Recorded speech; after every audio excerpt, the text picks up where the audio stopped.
Ziwai hama, tinokuchingamidzai zvakare pachirongwa muparidzi anoti nhasi tiri kukumbira chimwe chidzidzo zvakare. Kuendera mberi naJob 2 takatanga naJob 2 tikati pindei zvishoma muna Job 21 namamwe magwaro atikapinda maari, asi zvino todzokera pana Job 2 toona kuti pane chii. Ndinotenda nemibvunzo yakawanda vakanga vachindifonera vachindibvunza kuti ko apa. Ndovimba kuti vakagutswa, vakafadzwa nemhinduro dzandakavapa pandakasiirirawo kumapasita mashoma here muZimbabwe. Mazhinji kumapasita mashoma here anotaura shona muZimbabwe. Mazhinji kana kunzvimbo dzamuri ikoko kune mapasita akawanda. Mopotawo muchibvunza kuti ko apa. Mwari haangambopa shoko rose munhu mumwe chete kuti hanzi uyu ndiye oga anofanirwa kutaura, kuti izvozvo akazviita pana Jesu Kristu. Saka isusu tangovawo vaFarisi, vatevedzeri vaJesu Kristu Ishe wedu, tichipawo nepatinokwanisa kupa sezvinotaurwa naPetero Sefasi achitaura mumagwaro aanonyora achiti tinotaura nepatinenge tapuhwa napo naMwari. Hatizirei isu the ultimate source, asi kuti patinenge tapuhwawo napo kugovera napo patinopawo. Iye achitaurawo pamusoro paPauro nenzira yaainyora nayo magwaro ake. Tizopinda munharo idzodzo nhasi. Pauro mukuru kuna Pita here kana Pita mukuru kuna Pauro here, nokuti vose vangori varanda vaIshe wedu Jesu Kristu. Takangofanana navo, asi tinotenda kuti vakanga vari vakuru kwatiri, nekuti takatozouya kumashure samagaba mwedzi kunge munhu wakazvarwa, vanhu vakazvarwa, vanhu vakura, vanhu vachembera sezvakaitwa Isaka, zvatakaita isusu. Ava vakatanga ava vakaona Ishe wedu Jesu Kristu ndivo vanonyatsoziva. Tinotongotorawo napavakaona napo Jesu Kristu, asi zvikuru sai, let me stress this out, kana tichiverenga magwaro edu ose atinoverenga hongu, vadzidzi vaIshe wedu Jesu Kristu varipo. Ona vadzidzi vaIshe wedu Jesu Kristu varipo, vaitsanangura zvinhu izvi vachiona machechi akanga aripo namabatsiro avaita vamachechi aya akanga akasiyana zvichienderana nokutenda kwaiita makereke aya, zvichienderanawo nokuziva kwavaita magwaro. Unozviona vanhu vakanga vari vaRoma, kunzwisisa kwavaita magwaro kwakanga kwakasiyana navanhu vakanga vari muJerusarema. Nyangwe vose vakanga vari vaJudha. Chii chinodaro so? Nekuda kweenvironment, nharaunda yavakanga vari, mitemo yakanga iripo yakanga yakasiyana nemuJerusarema kuzosvikira chii Roma atora Jerusarema. Ndozvinhu pazvakada kutanga kufanana zvishoma shoma, asi hakuzi kuti zvakabva zvangoti kwese nekuti mitemo yakanga iri muRoma yakasiyana nemitemo yakanga iri muJerusarema. Vanhu vaisa mitemo muJerusarema vaita kuti inge inoenderana zvavakaona zviri muJerusarema kare. Asi kana wakanga uri muJudha uchibva paJerusarema uchienda kuvaRoma, wainoona kuti maitiro avo akanga akaenda akarerekera pamitemo yechiRoma yanga akanyanya kusimbisa imomo. Mitemo ine matambudziko. KuZimbabwe chaiko mitemo chaiyo inokwanisa kutambudza vaKristu.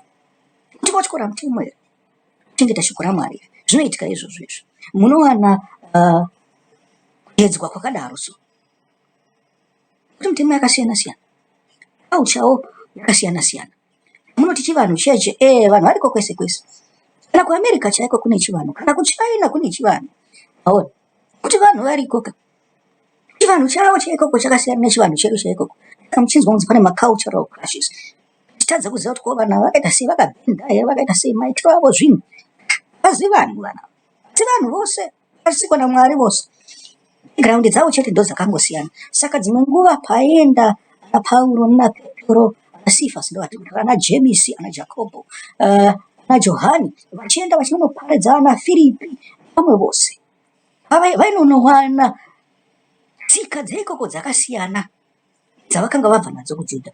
Saka matauriro avaita shoko ndo pamunofanirwa kungwarira ipapo, kuti matauriro avaita shoko kuvaRoma, kuvaKorinde, zvinokwanisa kunge kuiswa mbichana zvakaadjustwa kuitira kuti Korinde vanzwisise, kuitira kuti Roma vanzwisise nenzira yavo. Ona manje vaGaratia vadzwisise nenzira yavo. Shoko pavakauya naro kuZimbabwe vakaita kuti tinzwisise. Shoko raenda kumaKalang'a, shoko raenda kumaTonga, shoko raenda kumaPosa, shoko raenda kumaNdau, shoko raenda kuna Manyika, shoko raenda kumaZezuru namaKaranga naNdevere. Zvakanga zvakatwa kuadjustwa mbichana zvichienderana nekunzwisisa kwataiita magariro. Saka zvinonoti ngwarirai kuti zvimwe zvinhu zvamunoafema kuti ndizvo chaizvo.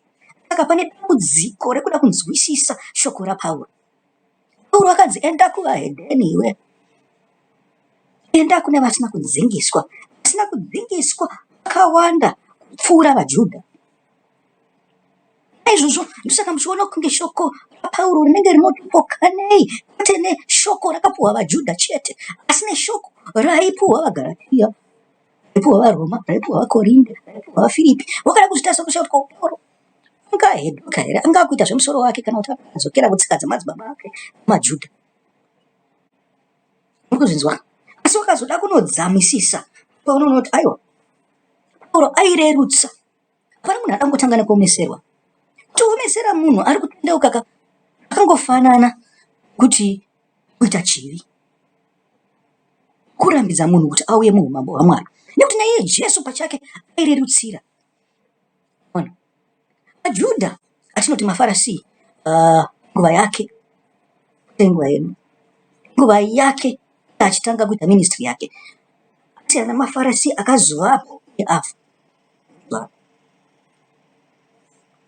Asi muzive chinhu chimwe chete ipapo, kutaura kwaaita kuvaFarisi navaSadhusi, vadzidzisi vemurayiro, mahigh priest, matauriro aitotaura in advance, aitotaura achitoreva vadzidzi vake chaivo, ana Petro, ana Simoni, ana Johane, ana Jakobo, ndo vaaitotaura ipapo. Madambudziko arimo mukati mavaFarisi, vadzidzi vemurayiro vakanga vari patemberi, muchawana kana ndisipo, muchaita zvinhu zvimwe chetezvo sezviri kuitwa nevanhu ava zvandiri kuramba. Ona ndaka tichiti Farisi chingoripo nyangwe nanhasi. Mwangazviti ndizi muFarisi ndiri weAFM, mwangazviti ndizi muFarisi ndiri weRoma, haiwa ini handizi muFarisi ndiri kupinda kereke yakati ndakadzidza pana Jesu. Kwete, makafanana. Jesu waitokutsiurai ipapo, aitoziva kuti ndo zvamuchaita, muchazvikudza sekuzvikudza kwaiita vaFarisi navaSadhusi. Saka waida kutidzidzisa matauriro avaiita akazenga akuitwa naPauro. Pauro aizvideredza dzimwe nguva, aitoona kuti vanhu ava vasina kudzingiswa, vanhu vasina kana mutema, masaskamu avanhu. Tauriro aiita kumasaskamu iwawo, aitaura zvakati nyoroverei. Ukambofunga kuti kana uchibva kwaJudha unongabva watongofunga kuti apa Pauro unenge wanga wakurasa njere, achaziva zvaari kutaura nezvazvo. Kwete, airerutsa kuti vapinde muumambo kamagrade 1, kana kuti savanhu vari kuenda kumakreshi edu aya epasi-pasi. Taimba kuti chii chinorwadza musoro, maoko, makumbo, ndizvo zvimwe chetezvo. Tingakutangirei kane maPythagoras theorem, jebhura imwe yepamberi iya. Kwete, totangiswawo nezvinhu zvegrade 1 zvekuti ichi chimuti ichi kana chakadai so 1, kana zvadai so 2, kana wakatyora napakati 4. Ona kundodzidziswa kwatinoitwa ikoko. Saka musafunga zvenyu kuti shoko raPauro rakarasika. Shoko raPauro rakabatira zvakanyanyisa mutemo wavaJudha, mutemo waJudha wataita kuvirasa, mutemo waMwari. Ana Petro aitotaura kwaJudha kare, ana Johani vaitaura kwaJudha kare kazhinji kacho. Zvavo vaizoenda kune mamwe makereke akanga ari outside Jerusalem, asi kazhinji vainonanga pane vaJudha vaIsraeri chaivo chaivo.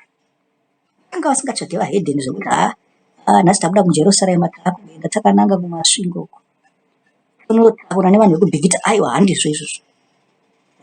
Vaitoendawo vaenda vanonopinda musinagogo yavajudha votaura. Kozoitawo mamwe vakanga vatendeuka kare vakanga vakutaurwa navo nana Petro kuti vanzwisise. Yatinofanirwa kunzwisisa nzira yedu zvishoma zvishoma, tichidzidza tichiwedzera kudzidza. Tinofanirwa kuwedzera kudzidza. Nyangwe navafundisi chaivo havamire kudzidza, vanongoramba vachidzidza chete. Ukanzwa mufundisi akutaura kuti ndinoziva bhaibheri rose, hapana chaanoziva, anonyepa, anoreva nhema. Zvangofanana nekuti anenge akutaura kuti ungwari hwangu hwakafanana nehwaMwari. Akuzviita Mwari, vanhu vakadaro tofanirwa kutiza kubva kwavari. Mufundisi wese anenge achitodzidza.